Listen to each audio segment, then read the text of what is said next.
We're good to go. Motion, it's like right on you. And is there any space on mine? We might be able to move it in a little bit. Right there on the corner of you. That's good. Right there on the corner of me. Ian's got his spot. We got a footrest here for us. Mike's in the right place. We got beers. We got a Maluski in the right spot. Maluski, baby. Cartagena 2021. On God. Cheers, boys. Cheers, homies. Club Colombia. Cheers. Colombia, dude. And we're about to leave Cartagena. Cartagena. Getting out of here. 2020. Cartagena. We gotta get out of here, boys. What a time. Yeah, it doesn't really make sense to stay. For those that don't know, Cartagena, which is part of Colombia and larger Colombia, is like fucked. Major cities in Colombia, Medellin, Bogota, Cali, those are the big ones that are rioting right now. Yeah. What are the riots about? Well, apparently the Colombian people are getting fucked by the government. Government's imposing taxes on the most basic shit like income, food, like meat, and cheese, like and milk, water, and eggs, meat, electricity, bread, gas, like the essential services, essentially. Just literally all the things that you need, you're getting more heavily taxed on it. So I definitely feel for the Colombian people. Sucks for y'all. Is it worse than Ontario? Ontario's lockdowns? Obviously it is. Yeah, definitely. Kidding. On the weekends, it's the lockdown starts at noon.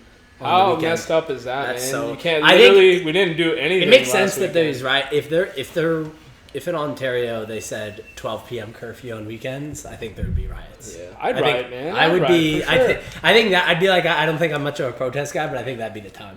I'd throw some shit around. I'd be like, I don't like it. I'm gonna break this window. Yeah, it's just like if you stand up for what you believe in. Yeah. Well, yeah, and we know what we believe in is freedom. I mean, that's the kind of lives that we're trying to live out here, right? Is like to be as free as possible, to have as much control and autonomy over our lives. That's why we chose to live a life of travel and freedom and doing this podcast with you guys, right? And so to see that, to see the exact opposite of that happen where we live in Ontario, now to see that happen where we're traveling to in Colombia, it's crazy. Times are crazy. I mean, we can't really single-handedly change any of those things, obviously. We can just create awareness, which is what we're trying to do right now. And, we're all in support of, the benefit of the Colombian people, where the average salary is like $200 a month, and now you're going to get taxed extra heavy if you make over $700 USD per month. $700 in a month? Hello, that's ridiculous. Yeah. So I definitely, Colombian people, I'm sorry, y'all are getting fucked right now. I hope things turn out better for you. I'm sure they will over the long term. Yeah, we met some really nice Colombian folks on the beach right before Abdu left, that Baru beach day. Oh, yeah. We talked about it on the last show where it was such a bitch getting there because we screwed up the directions. A bitch and a half.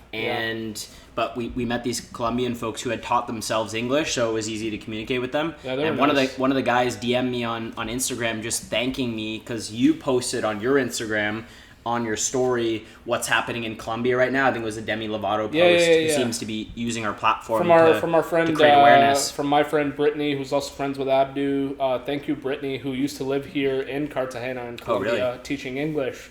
So she brought that to my attention. I knew there were riots going on. I just didn't know for what. And they weren't really big in Cartagena, but very big in Medellin, in the big cities, in Bogota, Medellin. So and my sister sent me another separate Instagram post that was just I think the thing, like the actual tag for the profile on Instagram is shit you should care about, and it was just riots and protests. And my sister was like, "You guys good? What's going on?" So. Yeah. One question I want to start off. Ian's getting out of here. Yeah, I mean, we were trying to go to the gym the other day, and there was a riot for the taxis. Yeah, taxis we saw did a protest. Yep. So were they protesting against Uber? Taxi versus Uber. I've seen it multiple times now. It's happening all over the world. My dad. Taxis are gonna lose. My dad was a taxi driver for decades, for literally 20 years. Like in Toronto first when we were living there. And then continuing into Toronto for a little while longer while we lived in Mississauga, and then he was a taxi driver in Mississauga. He owned 3 taxi plates, 3 or 4, and the value of those plates at its peak were around $300,000, just above that Canadian dollars. Each? Yep, each, yeah. And then as Uber came into the play and as the government didn't regulate Uber and were regulating the taxis, which was absolutely retarded. It was the government. It wasn't Uber that fucked taxis. It was the government that fucked taxis because they didn't do anything about helping taxi drivers and they let Uber happen, which, by the way, I'm happy about. I love Uber. Yeah, me I too. would love it everywhere I go. It just makes sense for the world. It's just that one's regulated, one's not, and it's totally, completely unfair to charge one person for doing, charge a group of people for doing something for a permit that the other people don't have to do, and they're doing the exact same thing. So I don't blame Uber itself. I love Uber. It's the government didn't do enough to help people, and that's what's happening here. So I feel for the taxi drivers here. I completely understand because people's entire lives are ruined. Those taxi permits, think about the person that bought those taxi permits at its fucking peak of $300,000 or whatever the equivalent is here in Colombia. Like, to have that drop down to less than 100K, to lose more than 60-70% of your investment, just like that, like, people literally committed suicide. So anyway, lots of wrong shit going on all over the world. It ain't nothing new. I mean, it's one of those things with the disruption of technology. I mean, it used to be in offices, there was people that they just filed paperwork. And then obviously with automation and software, it's a growing pain of technology is that it's going to displace people where the job doesn't make sense. The only compelling reason to keep it around is the fact that, as you said, people have already invested in it. But from an actual like value service offering, it doesn't make sense. To me, it's not the disruption of technology as it relates to the taxi business. It's not actually the disruption of technology that fucks the taxi business. It's actually the regulation of government and the lack of government support and the lack of government regulation. Because like it's just they make it so unfair. They're the ones who are controlling the playing field, not technology itself. I think technology obviously has a part to play. I think a big component of this podcast is we talk a lot about Eckhart Tolle, and we talk a lot about identifying with certain ways of being and certain ways of living. And then you said the government's regulating their business and their industry, and it's just like recognizing the hand you're being dealt and then realizing that, maybe it is time to let go of that. You gotta pivot. Maybe it's time to pivot. It absolutely is. Nothing ever stays the same. So anybody who's holding on to things staying the same forever, like unless it's real estate, like that's one of the only few things that I can think of that actually stays forever. People are gonna have to live in houses other than that. Yeah. Very few things other than real estate stay the same. Real estate is like one of the only investments that seems to keep going up. Very, very, very few others like are consistent. I mean, crypto is kind of for the long term consistent, but even then it has crashes and whatnot. But I think the point I'm getting to is like you need to invest and you need to create a life where you are in control, where you are not at the mercy of the government. You are not at the mercy of some institution, whether it be the CPA designation, whether it be the taxi permit, whether it be some other sort of rules that can be so easily be manipulated, where you are so under the thumb of somebody else. That's what I fucking hate. A good example is Mohsen, rather than getting his real estate license, he's like, screw all of that bureaucracy and all of the paperwork and logistics and agreements that I had to figure out, and instead I'm going to go wholesale real estate, which is unregulated. Exactly. And he just found the path of least resistance, so to speak. Exactly. Wholesaling real estate, for those that don't know, is basically being able to privately negotiate a deal with a seller, being able to get that real estate deal under contract. So you create a contract to buy a place, and you flip that contract, you sell that contract to someone else privately. Again, all privately means here is not putting it on the market, not using a real estate agent. That's what it means. And so anyway, that path was so much faster, so much easier, completely unregulated as compared to the regulations that real estate agents need to follow. Now, there are advantages to being a real estate agent, but long story, we're not going to get into on this. We're not going to get. That doesn't matter. All you need to know is the wholesaling is like Uber. compared to taxi, where a taxi is a real estate agent. Like they need to follow so many rules and all that shit, whereas a real estate agent, whereas a wholesaler does not. They just get in their car, turn the app on, and then if anyone wants a ride, they get a ride. Exactly. And so long story short, like the lesson here that I'm trying to preach about in talking about all of this is you need to be able to find a path for yourself that breaks free of living under somebody else's thumb. Because fuck somebody else and fuck somebody else's thumb.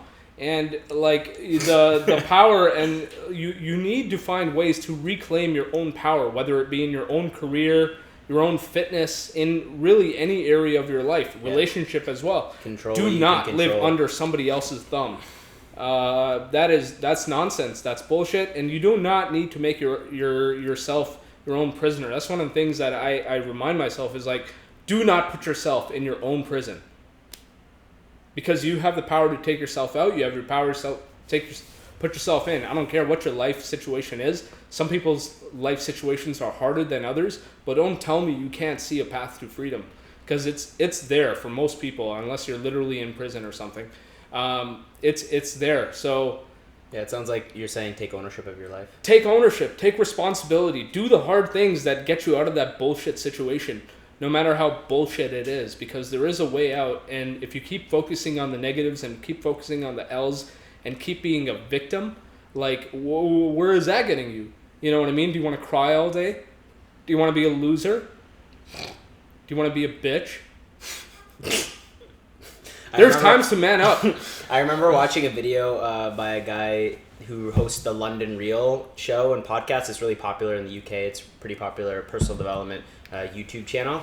And he was interviewing this guy who's in his 80s, and he helped create billions of dollars in revenue for different companies as like a consultant. And he was saying to himself, he's like, I'm really happy that I got some good habits when I was in my 20s and my 30s, because now at 78 or whatever, he's like in his 70s, he's like, now if I'm ever feeling like, oh, I don't know if I want to get out of bed, or I don't know if I want to do my workout, I just say to myself, quit being a fucking cunt. Quit being a fucking cunt, and then I do it. And he's like, if I didn't implement those strategies when I was younger, then I wouldn't be doing those things today, now that I'm in my 70s, 80s. Honestly, most of the time, I don't feel like getting out of bed. I usually don't. I've kind of taken I feel like I've taken the path of least resistance my entire life. Yeah. And it's, I mean, I guess it works out pretty well, because it's just like, because when you get into the mindset of actually taking the path of least resistance, you actually come to accept the L's and to like acknowledge them, rather than defy them and push against the L and like, oh, why is things like this and why is things like that? And instead you like take the L, and it's like you acknowledge it, and you can actually move on from it without an enormous expenditure of energy. Yeah, it reminds me of like the degree of skill that you have is the less effort you have to put in, and there's like that skill to effort ratio, where the more skilled you get at something, you can get a similar result by putting in less effort. You just don't have to put in as much effort because you're good at it. It's like probably like Zoo or Juice or Gunna getting in the studio, and they've just had so many repetitions and their skill's so high that they just go in there and just start shooting the shit. And then they just like Juice produces a hit after hit after hit, and like he goes in there and he freestyles verses of like Billboard Top 100 song quality, where their effort is not even that high. They just, what we've been talking about recently is keeping yourself within striking distance. This flow to me is common sense. This flow to me is common sense, and it's just because their skill's so high. So if you want to do things like the way Gabriel does it, where you just like, sometimes you don't actually have to put in any effort or very little effort. Just like make sure your skills are high, yo. Get your skills up. I completely agree with that. Get your skills up, dude. Because no one better other than Iain Gabriel has taught me, in all honesty, that you can achieve high results with lower effort. Like the people who are saying like, oh yeah, go grind it out, grind, hustle, Gary V, been hustle, there, grind. Jocko I love Gary 5M V. hustle, baby. But at the same time, like, first of all, figure out what life do you want, not just this hustle grind life. Yeah. Jesus Christ, do you know if you like that? Sure, but I don't know why. Yeah, exactly. If you like that, sure, keep doing what you like. I didn't like it at all. And I was doing it because I thought I had to. What's fucked? I thought I was supposed to. Resigned masochism. What's royally fucked is like I was working so hard at Fix at the beginning, like trying to make shit work and sell and stuff and call as many people. Like my activity metrics were higher than anybody on the team in SDR. But who was actually achieving the results that they were supposed to, the results that we got paid on? Ian Gabriel. I remember that Q1. It blew my mind that I was working harder and achieving less. Ian was watching like soccer on the fucking screen to his left and calling on the right, and now it was just the speaker turning off. He was like, I remember one day just like one of our bosses was like walking by him and being like, "What the hell are you doing, man?" And then meanwhile his numbers are through the roof and he's beating everybody. Yeah, he's fucking crushing it. We were joking yesterday how if like we had a cubicle, how little work he would have done. It's just to say like the reality of not working that hard and being able to accomplish your goals is actually available to you. Possible. It's like first of all, it's choosing the path of least resistance. And second of all, it's doubling down on only the things that matter. And I think Ian cut right to the chase on that. He focused exactly. When it came to sales, it was like income producing activities only. Don't talk to bullshit one user, small user leads in terms of sales. Go for the whale. Focus on the whales. Focus on the big ones. Get a few of the big ones, and you don't have to worry about all the small ones. And then I started adopting that strategy, but also implementing my hard work to it. And that's where I had a monster Q2 promotion, monster Q4, monster Q1 2020, 2019, and then promotion, whatever. But whatever. Long story short, that pattern has remained in my mind as like, I don't actually need to work that hard to get the things that I want. Mostly the things that I want are health and wealth for the most part. Relationships and all that, like even that isn't that hard like to manage. Like all you need to do is like make phone calls to the people you care about. You know what I mean? Somewhat often or somewhat regularly. It's not that hard to get the things you want if you just say no to all of the things that you don't want and recognize and also have the confidence and the capability to just let go of all the things that don't serve you, because sometimes we become so attached to things. So I've been practicing detachment and practicing non-attachment of some certain identity to this certain thing, realizing that I'm constantly changing. It just doesn't make sense to attach myself to anything, because if I did, I'd be limiting myself. So in non-attachment, you become open and you become able to focus on absolutely the only right things that are necessary, that are important to you. And even though they may be good, for example, Circle Up, very good overall as a general program. Circle Up's lit, yo. Circle Up's lit. Group of men helping themselves, helping each other, and growing as a community. But understand what community that you need to be a part of. Understand the things that you need to consume to improve your life, and double down on those things. Don't feel compelled to follow any one thing because some other person, group, ideology, parents, teachers are following it too. It's like, yes, learn from them. Yes, be open to learning from them because they probably have some experience. Expose yourself to it, no doubt. But don't linger on it if it doesn't serve you. Know when the juice is worth the squeeze and know when it's not. And you just don't, you don't have the IQ, you don't need the IQ or some sort of intelligence to know. All you really need to do is quiet your mind, and the answers will come to you. The feelings will come to you, and you will know just from your feelings what is right or wrong.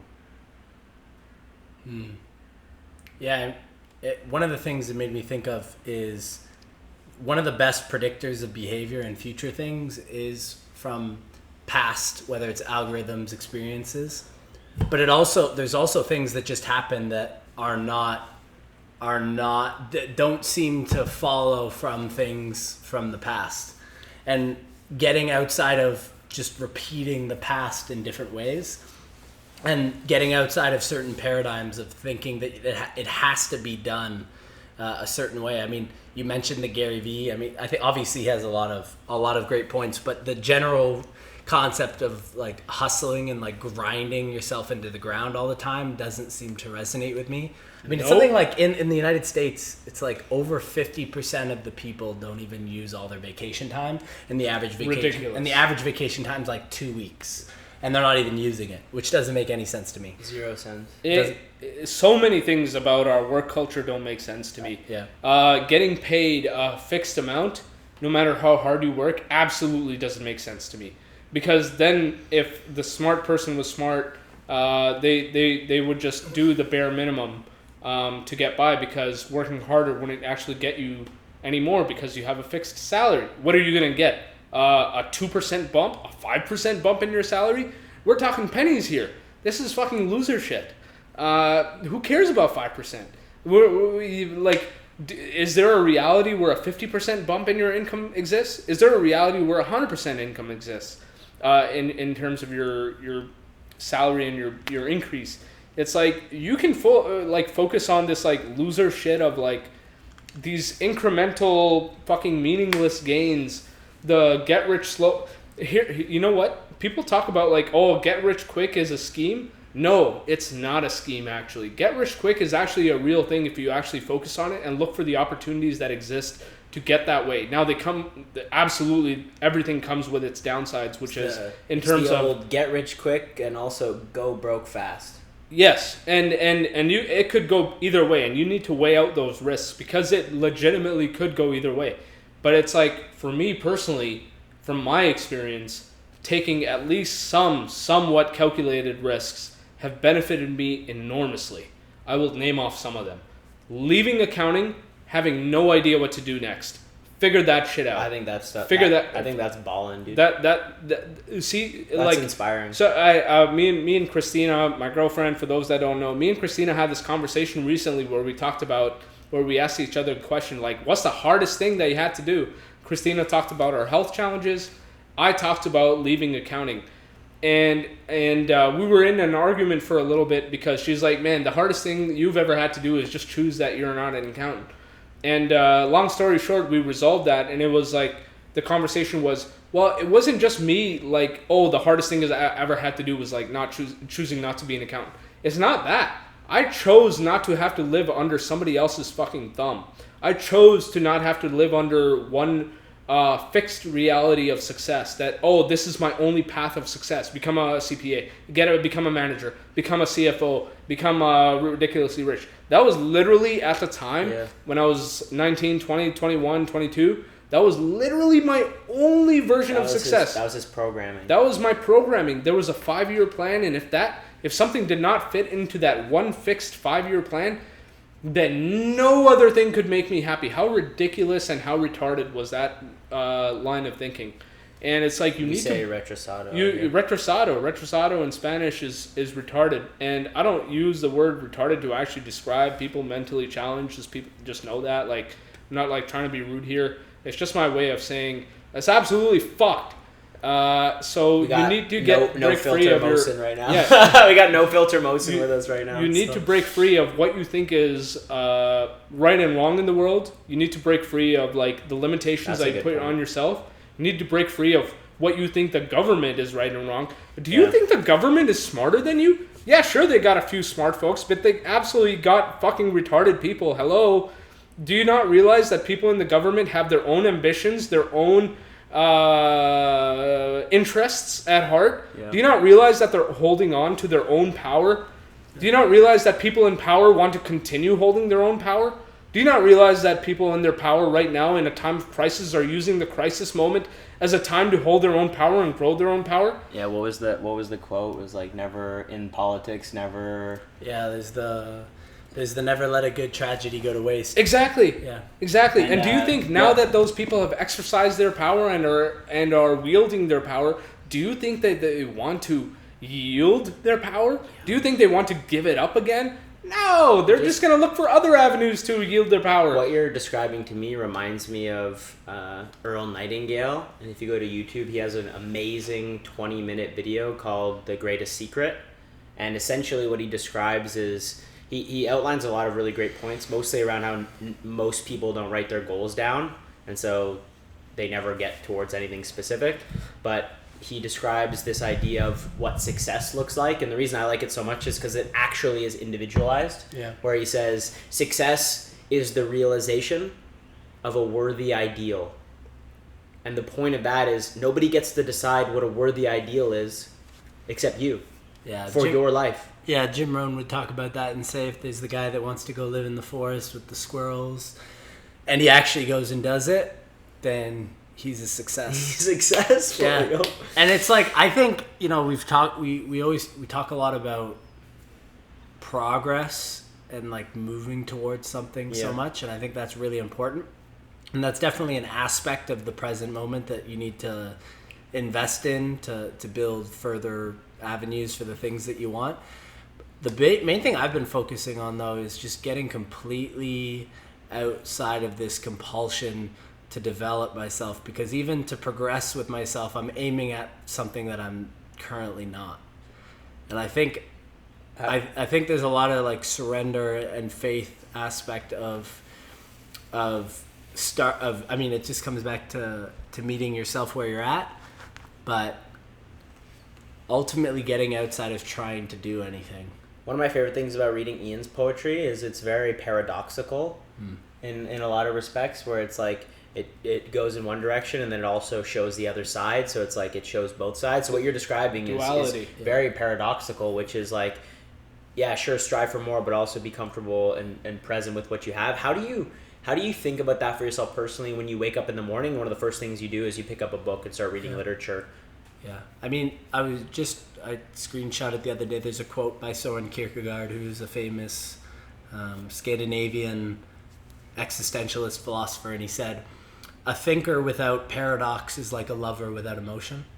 And the whole point is that rationality and logic and our understanding of this world is a paradox, because to think that it's going to be completely coherent and answer every single question to its logical conclusion within that framework is to assume that reality exists within the means in which a human body is going to be able to conceptualize the world. So, I mean, we've talked about it before, but you can see and you can hear and you can smell and you can taste and you can touch. And then we can create abstract ways of breaking that up. But to think that reality exists exclusively within those parameters is just, I mean, there's just no reason to assume that at all.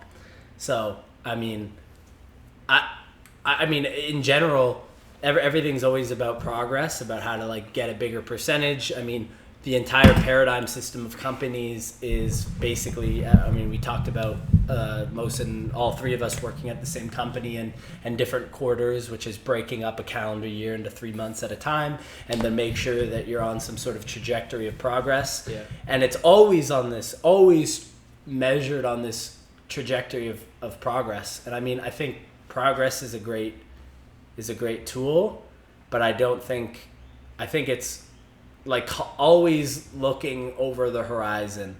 Always looking over the horizon seems to be a mistake to me, because then you're always looking to a place that can't be seen as opposed to the actual place that you are. I really like in Eckhart Tolle's The Power of Now, he talks about how when you're reading a book, so the thing you should do when you're reading a book is just be totally present with the turning of the page. Yeah.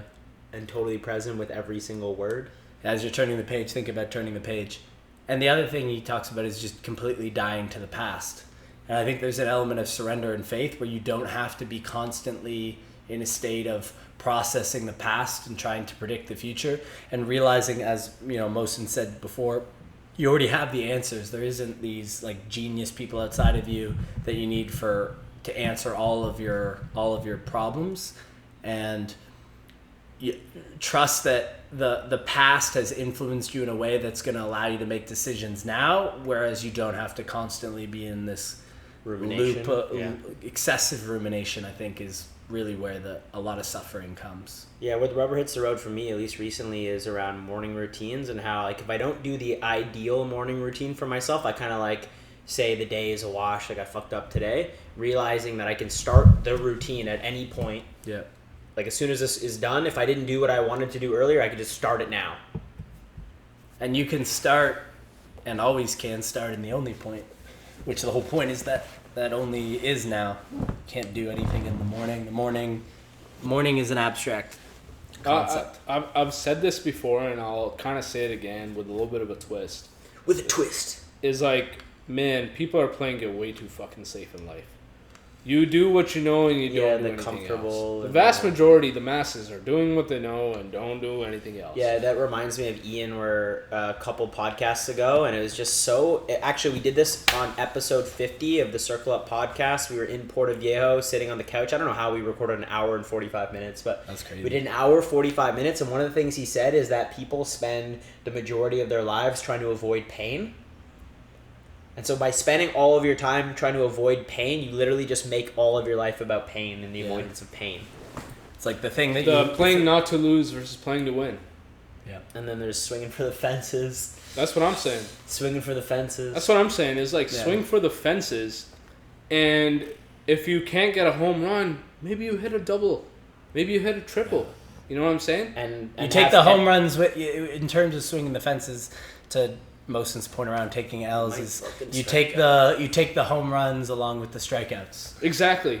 Sometimes you will strike out, but people are so afraid to strike out as if it's going to be the end of their lives. And you know what? For a few small, not few, but like a smaller percentage out of the larger, that very well might be true. You very well might be in a situation where you need to play it safe. You very well might be in a situation where you need to go to a 9-to-5. You need to work. You need to stay. You need to live under somebody's thumb. But for how long? Are you looking for a way out of that? Are you looking for that breakout moment? Or are you going to continue sticking with that? Yeah. Because you could do that, and you could do that your whole fucking life. And you could fool yourself into thinking these ridiculous... Yeah. Because once you start getting into like, oh, I'm going to play it safe here in my career, then you start playing it safe in your relationship. You start settling. You start settling for the person that you never should have. Yeah. And you have this bullshit career. Now you got this bullshit relationship. You got this bullshit body. And you're just settling. You're just like average or below average. It's like... Good enough. Yeah. So I'm totally with that. Although I think there is a portion of like not everybody's main focus is going to be a career. Like I think one of the best things to think... Nor should it be. Yeah, of course. Nor should it be. I just mean like with having a job, for example, I think having a job is a great option for honest. I don't think being an entrepreneur is probably the best option for most people because, you know, if you're an entrepreneur, you might have to do the long weekends and nights and all that kind of stuff. And if you want to make 50 to 100K a year and you can put in your 40 hours and then check out after that and not have to even think about it after, that's a reasonable option. And I mean, in the same way, like, I think it's a little different when it comes to investing in crypto because you can, it's unrelated to like human interaction. However, I forget who it was, but even if you're an employee, you can still think about it as being a sole proprietor. I mean, you negotiate with this company and you're going to do this role and do these things and you're going to get this. I mean, it's just like kind of a single job. I mean, if you're an entrepreneur and you have services, you're still selling some portion to that for something else. Obviously, it diverges a little bit once we get into investing in like passive type means of making money. Jim Rohn, when he said he used to teach children and young people economics, he used to say the number one rule of economics is you don't get paid for the time. You get paid for the value that you deliver in the time. Of course, it takes time to deliver value, but you primarily get paid for the value. So what you're saying is like being this like sole proprietor where the more value I deliver, the better I can negotiate to raise my salary. And like you're saying, maybe being an entrepreneur doesn't make sense for everybody. And I remember one of the easiest ways to check this out is to just do, Jordan Peterson has an incredibly accurate, and I was surprised how accurate the personality Very assessment accurate. was. It's the Big Five or understandingyourself.com. Yeah, so it's the Big Five personality scale, which is extroversion, openness, neuroticism, industriousness, conscientiousness, and something else. Anyway, personality test. Yeah, and you can just get a better sense of your strengths. and get a better sense of what actually, like, understanding yourself so that you can make smarter decisions on where you want to put your time and attention and energy into. Like, as an example, the number one thing that I learned from the Till the End podcast working with Iain is, we've talked about this before, is Iain's more gooey. The way Alan Watts describes being gooey is more like in the clouds and idea focused and like visionary. Yeah. And then there's the prickles, which is more wanting things to be clearly cut and like scheduled and regimented, and that's more my approach. And so by understanding myself better, a lot of things happen for the better, which is, number one, I can apply myself to my strength zones. Yep. And also, I don't have to feel bad or have any resentment for Iain's strengths. And because I know what my strengths are and I understand his strengths, then we have a better job of collaborating together and creating something really special that wouldn't have been possible if it was just me or just him. Yeah. Now that we're together, we have both our strengths together because I understand myself more. Absolutely. That's good stuff, man. Yeah. I mean, it gets back into what we've talked a lot about at Mastermind. And then I think in running your leg of the race, I've described it before, but if life is, you could argue that life is similar to or akin to a potluck dinner. And nice. We don't need everyone to bring a salad and an entree and a drink and a dessert. It's like, you bring the best dish that you can, and I'll bring the best dish I can, and we're going to have a phenomenal meal. And we don't, not only is it not enjoyable for everyone to be equally doing equal parts of everything, but it also isn't in the best interest of creating the best meal either. Because it's like you don't want to have, if you have a tree and a squirrel, you don't want your squirrel swimming half the time and climbing up the tree half the time. You don't want the fish swimming half the time and climbing up the tree half the time. You want the fish swimming and the squirrel climbing up the tree. And to do it differently would be, I think that'd be resisting what is and being counterproductive, because if you looked at the contribution between the squirrel and the fish based on trees climbed and water swam, then you're going to get a lot more total water swam and trees climbed with squirrels climbing trees and fish swimming in water than half and half. Yeah. And I like that analogy because it comes full circle to the last podcast we did, which I couldn't believe was 90 minutes. We did 90 minutes in Manga, Cartagena, the three of us. The first podcast we did when Mosin showed up, which primarily one of the big topics we talked about was about being happy for your friend's success and realizing that their success is your success and your success is their success, which is, if I genuinely integrate that philosophy into who I'm being as a man and how I show up in the world, then I'm actually going to not only be excited for the things that you guys are good at, but I'm going to try to open doors of opportunity for you because I love you and I care about you and I want to see you win.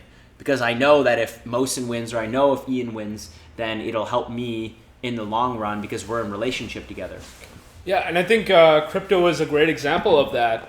I think for those that don't know, like, I've been in crypto for the last few months. Goddamn, I wish I had started sooner and not ignored the 5 years of signs I had of crypto when I first knew about it. True. When I first knew about Bitcoin. True. But anyway, finally getting around to it. Like, literally my goal is to become successful financially from crypto, and to be able to then help other people to become successful financially for the short term with crypto.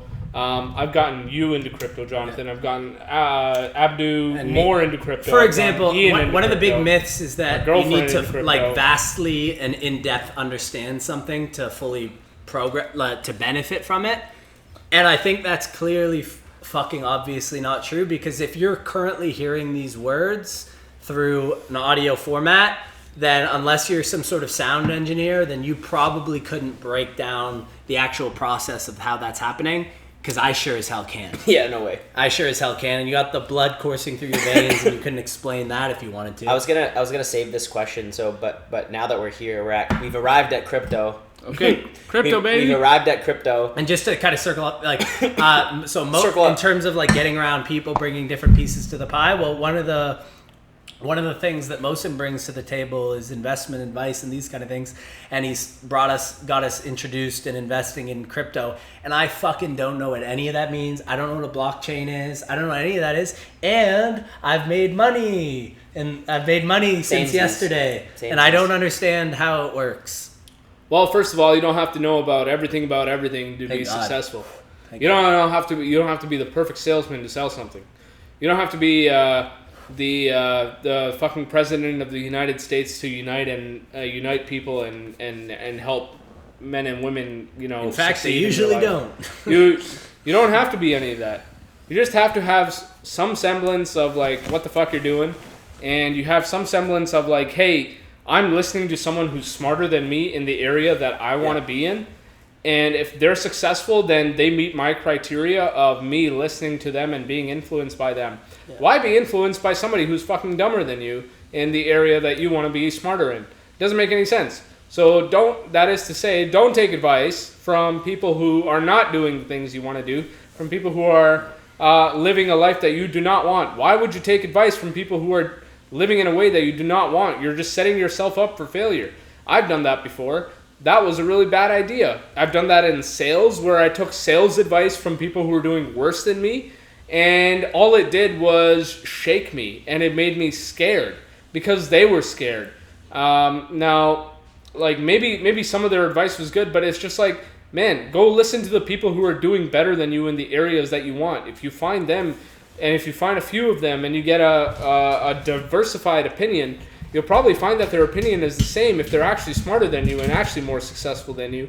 And then you can take a reasonable bet on that sort of life decision.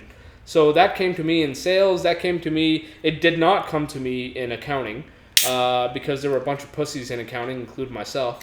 And no filter today. It did. We're not keeping it PG on the show today. It came in sales mostly as like a bunch of pussies as well. Like people who were scared in sales and stuff like that, trying to give me sales advice because I sought it from people who were scared and did not do as well as they were supposed to, or as I wanted to. Yeah, I really wasn't that good at that. And I let myself get shook from all of that. So all that is to say is find the people who are doing the things you want to do and take advice from them, and don't take advice from the people who are not doing the things you want to do, including your parents, your family, your brother, sister. Fuck all of them. Fuck all of them. Yeah, I mean, I think if they don't know about it, they don't know about it. I think what you're getting at is like a broader thing of breaking through the conditioned trajectory that is laid out for you. Because if you look at most human beings, I mean, and by the way, no matter how much enlightenment shit that we're talking about, you're still a product somewhat of your circumstances, in the sense that you are conditioned by your family and your schools and your jobs and your government and your friends. All those things are the case, but you do not have to be exclusively influenced by those, and you can broaden your horizons and be conscientious about the people that are gonna have their cup overflow and drip into you. As our famous Stoic philosopher Seneca, who we love, he says, you don't get to choose whose parents you have. Oh, so you don't get to choose whose parents. Your parents are set to all their faults, all their virtues, everything with how much they were around, how much they cared, how intelligent they were, how much they pushed you. But you get to choose to Mohsen's point, you get to choose whose kids you are. Kids you are. So you get to choose, at some point or another, you get to choose who the main influences are. So it's going to be divided up amongst the infinite variables in your life, and the infinite, every single interaction has touched you in a way, consciously or subconsciously, to different varying degrees, whether it reinforced your position or pushed you away from it. But ultimately, you get to choose who the people that are going to be the main influences over it. I think that's, Mohsen talked about taking responsibility for your life, and part of taking responsibility for your life is choosing who you want to be the people that are influencing you the most. And then obviously it doesn't happen immediately. You start listening to someone new and you take on their virtues, months, 6 months. But over time you get to decide who the people whose views that decide who you are. The thing is, that's a good point, man. Everybody's got an opinion about everything. Everybody's got an opinion about everything. Sometimes the only people who don't The only people who don't have an opinion about something are the people who are truly wise, who are like, I actually don't know anything. Dude. And it's like, once you realize that, it's like, hell yeah, you actually don't know anything. You're like, as an average person, like, man, there's so little that you actually know. There's so little that the smartest person on earth knows a tiny infinitesimal size portion of all there is to know. Yeah, of a grain of a sand. You know what you don't know, you don't know. Yeah. Exactly.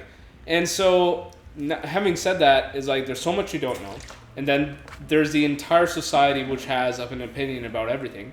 So what does life really come about? You've got this completely unknown from the unknown, which is so vast. And then you've got this small group of the known. And so now you've got to play in between. You got to play in between the, I don't know what I don't know, but I know there's a group of people that know something. Now, which group of those people actually know it versus which group of those people are actually bullshitting? Dude. And now you got to actually refine your bullshitting skills. You have to discern who's fucking bullshitting and who's fucking right, and how much of the unknown do I need to venture into myself from all of that. And as you go through life, that's actually what you need to do in life, is like discern all of that. What's the bullshit? What's real? And what do I still not know?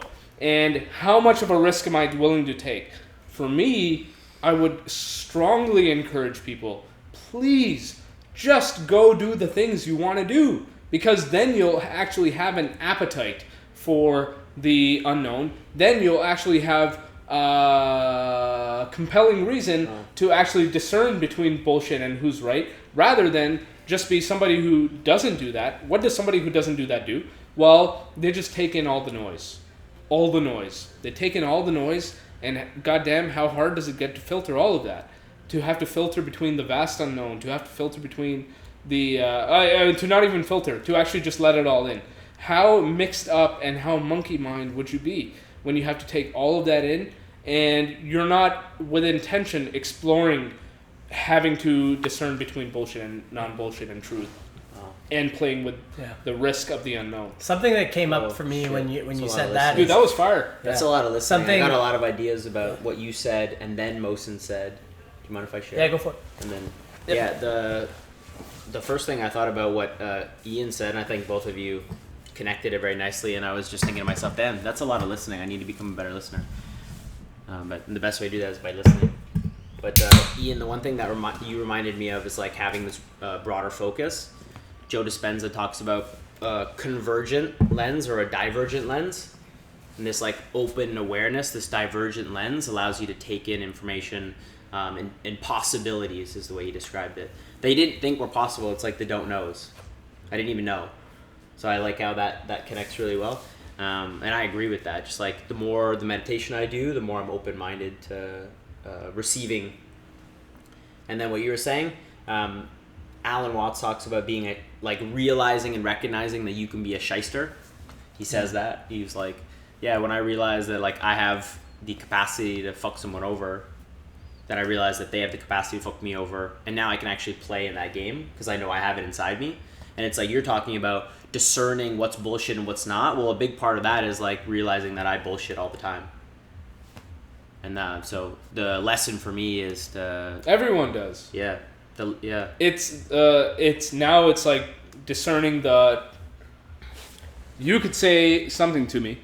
It could be 90% real, 10% bullshit, but I still have to discern that. I have to try and discern that. But having said that, like, if you're right more than half the time, then you're still a better bet than anybody else who's less right than half the time. And there's also getting out of... So you don't ever have to get it perfect is what I'm saying. And you don't have to fully listen or you don't have to fully accept or fully reject.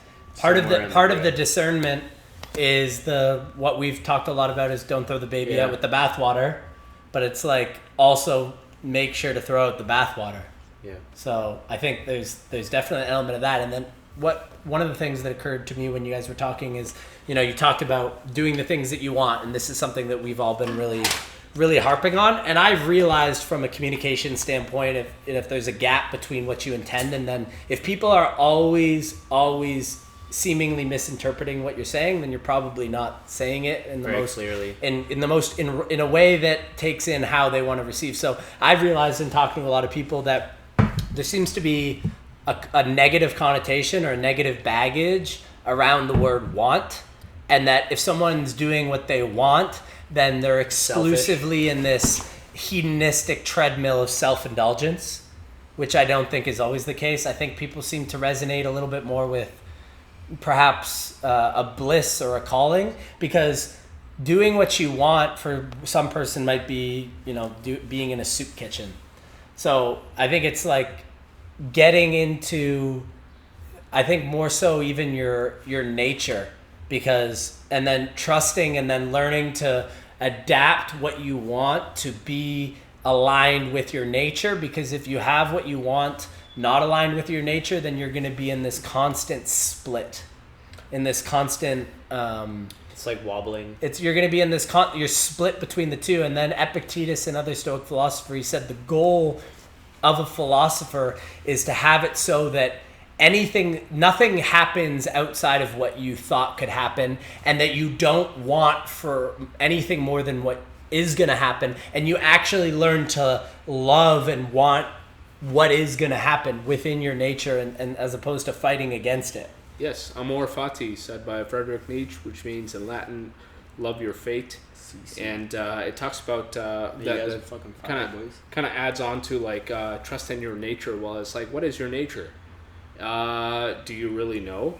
And how do you know? Yeah. Well, are you consumed by all the noise, as I was speaking to earlier? When you don't have the ability or the intention to discern between the noise, then you're just filled with the noise, because you're not focused on emptiness, you're not focused on focus, and your ability to filter becomes infinitely harder. Wow. And you're also, think about your nature now. What is your nature? Well, do you think your nature stays the same? Do you think you were the same as you were at 5 years old, at 1 year old, at 10 years old, at 15, at 20, at 25, at 30? Do you think that always stays the same? So is the goal really to know your nature? No, because your nature changes, as I just described, by all those years. Like, you're not the same person. So the question isn't actually, do you need to know your nature? It's like, how do you get to know your nature as it changes? Because everything changes. So how do you adapt? I think that with like the portion around like, I agreed with you and agreed with you in like, I disagreed with you and then I agreed with the way in which you disagreed. So what you said is true. The nature is always changing. So your nature now is going to be different. Agreed. At 5. Yes. That being said, to make the initial mistake of what you said not to do, and this is why I agree with you while disagreeing with you, is that would be on the premise that your nature is a fixed thing. And you know what I mean by I'm saying I disagree with you, but the nature is a changing thing, and it's good to know your nature as a changing nature. Yeah. Yes. It's in a constant flux. So we talked about it the other day. I mean, it was within. Like Mohsin is, in terms of the prickly and goo thing, Mohsin's a little bit more prickly than myself, so he likes numbers. Definitely more prickly than Gabriel. Yes, that's very safe to say. So he likes a little bit more numbers and so those things. And I love watching numbers go up and down. It was a natural extension of his nature at that time to go into accounting, and then the catharsis that was created by I think there's a premise that we always kind of live on, that if some is good, that more is better. And that is true sometimes, and it's not true other times. So you go scratch that itch and go find out if there's more to scratch, or if you've come to the end of the line and you're now picking at a scab. So, I mean, it was within your nature at a time, like it was a natural gravitation towards your evolution to go into accounting at some point, and then it wasn't anymore. Exactly. And the way that we've talked about it is there was a time when sports was the major preoccupation in my life, and although it's not anymore, it was like within my nature to do that at the time. Yeah, it can be so painful, because I think society as it has been created, especially as the education and career system as it has been created, it wants you to have such a fixed nature. It wants you to, because it rewards it. It rewards it in the sense of grades. Yeah, if you do what we say you're going to do and you do it well, then we'll give you if rewards. you follow this one path that we have laid out for you, we will reward you for it as the best reward, which is the social reward, which is the survivability and reward. It actually is kind of insane, building on this point. And there's going to be exceptions of people that knew from a young age. They just knew what they always wanted to do, and that's great. Bless I their bet souls. Tab Sultana felt that way, man. I wouldn't be Basketball players, Kobe yeah, exactly, Bryant, all those people, LeBron and James. those are the exceptions that prove the rule. There's so many people making a fixed career choice in their late teens to early 20s. Come on. It just, I mean, it doesn't make Guys, any counterintuitive. It doesn't make You have any to sense. decide by like grade 11, man. Doesn't That's- make any sense. That doesn't make any sense, exactly. And it's like you get into the deception of it. Gotta You get grow into the the apprenticeship industry, man. now you get into the deception. You're now into the deception of career, which is this fixed thing.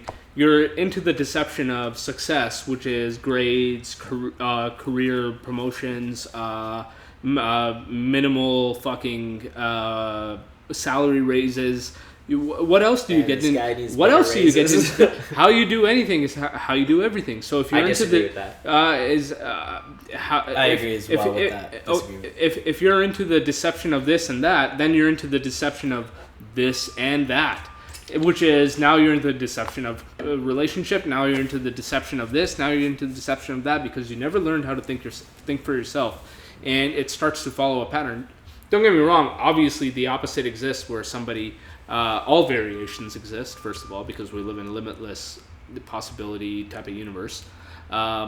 So you disagreeing with me? No. So I mean, I I think it's it's the truth exists in between the absolute of the way you do one thing is the way you do everything. It's more like the way you do one thing can and often does influence in certain ways the way you do everything. Agree. But it doesn't. That's like how a politician would say it, dude. But at the same time, like as a man thinketh with James Allen, it's like you think that because someone's virtuous and has a lot of skill and value and discipline in one area, that it goes into other areas, and sometimes it does, but obviously often it doesn't. There's plenty of millionaires and billionaires that disregarded their health because the way they did their finance was not the way they did their health. Well, this goes to another point, which is reality is just as you believe it.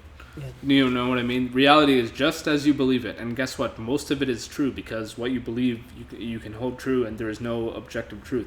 So.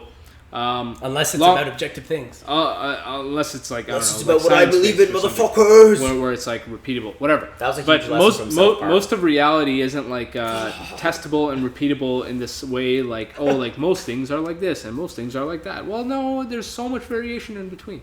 And anyway, all I'm trying to make the point of is like now you have to decide for yourself what is true, because if all these versions of truth are actually true. While they are true, they disagree with each other, but they're still true depending on how you look at them. Now you have to figure out for yourself in life is like how do you actually look at things in a way that serve you? Well, why would you want to look at that? How do you create illusions that empower you? Yeah, exactly. Exactly. All of this is an illusion. All of this is a dream. So how do you actually create the dreams that serve you in the dream that you want to live? Damn. Well, how do you actually decide the dream that you want to live? Well, one of the ways that I would decide is by feelings. You can't do it all with your mind. Some of it you would do with your mind, but some of it you would want to do with feelings because there's energy that comes from other than just your mind, obviously. There's all this shit around us that we can't see and that we can't visibly discern and visibly decide with. Some of it has to do with actual feelings and energy and the energy fields we create and the frequencies that we attract and the frequencies that we push away. So anyway... less particles, more waves, dude. Yeah, you need more vibrations in here. So how do you do any of that? So how do you do any of that? Well, I think one of the best ways to quiet out the noise. And how do you quiet out the noise? Because all of this shit is coming at you at the same time, and you're the one filtering it. So all life is about is getting better at filtering in a way that serves you, because that makes sense. That hits our core purpose to survive, and the best way is meditation. Nice. Reflection. Expanding your version of reality by doing things that you haven't done, by going places you haven't gone. And I think that's what really leads to a happier life. That's what gets you to better decisions, because you have a better ability to focus and you have a better ability to see the variety of options that you have. I say we make a meditation challenge. 3 days, 5 days, something like that, 10 days. What we did this morning, listen to 3 banger zoo songs while meditating on one of the 8 balconies in your penthouse suite. That was definitely a way to meditate for sure. That was great. I felt great after that. Yeah, I felt goosebumps. So what do you guys do to like I mean, there's obviously meditation has a value of utility in terms of like meditating on something and trying to cultivate something in particular. But again, like if we roll the tape on our podcast here and all the other ones, it's still like, I would say 95 to 99% of like how to get to a better future, which is fucking important.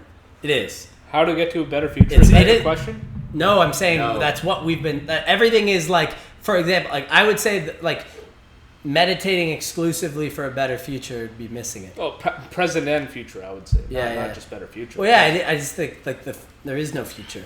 The future is a symbol to get us to do the things now that are going to improve the now. Exactly. Yeah. No, it's just like how do we so everything is like a lot of what we've talked is like to get to the destination, to like get to somewhere that's better than here.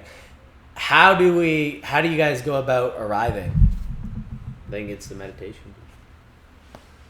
What do you mean? I don't understand.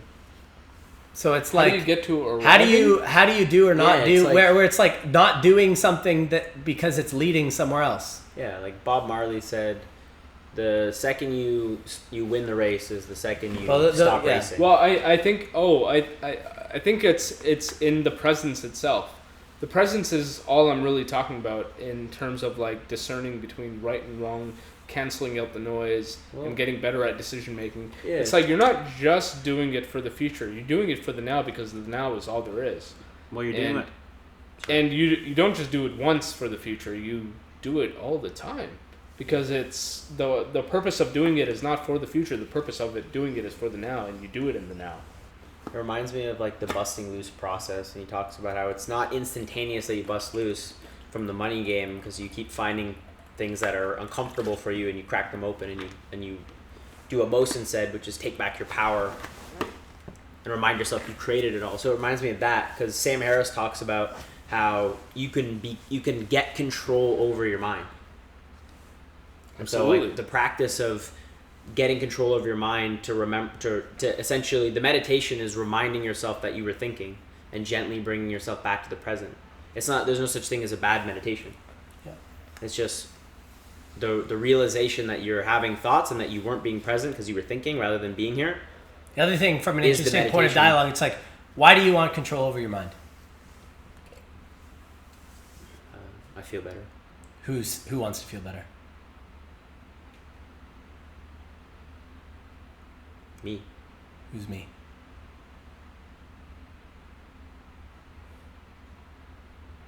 I guess you. Then who's you? I'm me. Yeah.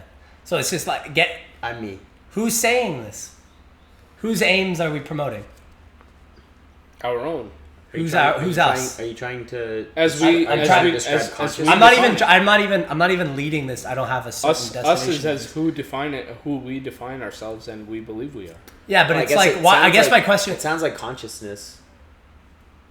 And it's like what's. Well, I guess it's like there. I think. I mean. As our own divided consciousness. I'm just saying we could go after. We talked about our own aims. What's like our own aims could be. It depends. Like, I guess my question is, what level of like zoom in on this are you like, for example, I could do after my own aims and snort cocaine every day because I'm after dopamine and that's like the leading incentivization, or I could do it because I have an identity based on being able to do certain things. So it's like, well, what, I guess, how do you discern what you're doing, like, or in terms of like what are your own aims, and like from a first principle standpoint, like how are you, like you have a conclusion that this is what I want. Well, it sounds like what you were describing earlier, which was go back to your nature. Yeah. Right? And so I guess my question is like, how are you when you have your aims about what you want? Are you like putting in the checks of like, is this what I want? Why do I want it? Yeah. Well, I think how does that even help asking yourself that? Well, it's like, because how do you know you're going at, if your goal is, if you say I want to go after what I want, well, if your goal is I want to go after what I want, well, how do you know that's what you want? Because so that you're going after what you want. I think it comes down to what I was talking about before, adding another layer which I forgot. So what I talked about before was what people know, what people think they know, which is wrong, and then the vast unknown. And then what you've also got is your own experience, which I'll add to this. You know from your own experience this is something that you want or don't want. How do you know that? Well, you know that from the feelings that you got from it. And, were your feelings real or true, or were they false? Were they manipulated by something? Well, that's another layer of, like, your own bullshit. The same way that you have to discern from the people who have an opinion about everything, whose opinion is actually right, whose opinion is actually wrong. You have to discern from yourself, from your experience, what experience was actually right and what experience was actually wrong. Now, what is right and wrong from all of those? Well, right and wrong is, in what would make the most sense in terms of right and wrong would be, well, how did you feel about it? Did it improve your life in the direction that you wanted? Did you understand it in a theoretical, in your head kind of way, but also in a feelings kind of way? How did you experience it? Did you experience it with all of your 5 senses? Did it make sense to you? Did it feel real? Did it feel good? It's like, did it improve? Did it feel good? Did it hit the core ways of how life itself is programmed, which is to create more life? If it did, then... Well, I think the purpose of life is to create more life. Yes, absolutely. But that can't just be like. I mean, obviously. Not the singular purpose. Everybody gets to decide their purpose. Duh. I'm just talking about one of the biological purposes, which is to create more life. Is like we have the ability to do that. Duh. So we do it, and whatever we want. Anyway, so I think. Well, I'm just saying, if that was the case, why aren't you trying to just get as many people pregnant as possible? Because, like I just said, we all have our own purpose. Right. I was just saying. I just mean so. That's one of those things that hit, it's one of the many things that hits. Yeah. Well, survivability is just a big one. That's all for most people, and like prolonging life, obviously prolonging your own life, and then producing life is just a way to do that because it's a piece of you. Anyway, that's just one of the many things that making a good, better decision might hit is that biological side, and then there's the entire other. All those other reasons that matter to you, like financial, and like, for example, financial, like getting better in the financial realm is a tool. So you were originally talking about, like, how do you get better at making those decisions? Well, it's just like a filtering process. That's all it is. It's a filtering and experience process, and you refine and you refine and you chip away until you become better and better, and that's literally the entire point of life. Yeah, I would say that's the purpose is of literally this podcast. And the purpose of this that's podcast. The purpose of this podcast. Just help people make better decisions. That's why we talk about what we talk about, rather than just tell retarded stories. But I'm just saying, I don't think the point is like one of the tools of like a fun thing is like better, but I don't think the goal is better. No, the goal isn't itself better, but it's like you'd want to choose to be better. The goal isn't this endless striving for better. Yeah, but I think, there is like, obviously like the endless striving for better, but I think the better is just a natural extension of being now. I think in general, like, there's just like a wrong end of it. The way I'm seeing it for myself from a visual perspective is like I never move from this position, but I kind of rotate my direction depending on the kind of habits or behaviors I have, and I'm going to end up in a different place. Well, actually, I'll be right here. But it's like you just like the decisions you make just kind of change the direction you're going in. I don't think slightly. Better itself. If you do one thing differently and you're 1% off, if you're flying from the States to Europe, you'll end up in a completely different place if you make that flight 1% difference. I don't think better is like the goal in itself. It's subsidiary to the goal that you've created for yourself, which everyone has for themselves. I hope that's what I strive for, is for people to actually find the truth in their own lives, find the nature in their own lives in that moment, in that presence. And getting better at making decisions is just something that helps them do that. One of the things you guys were talking about earlier was nature, and it reminded me of terms from Justin Sterling, who was a mentor, and he runs men's and women's weekends. They've almost graduated 100,000 people from their weekends. But one of the things he talks about is like finding out what your terms are as a man. It's like, I am a man who, and then you learn that about yourself.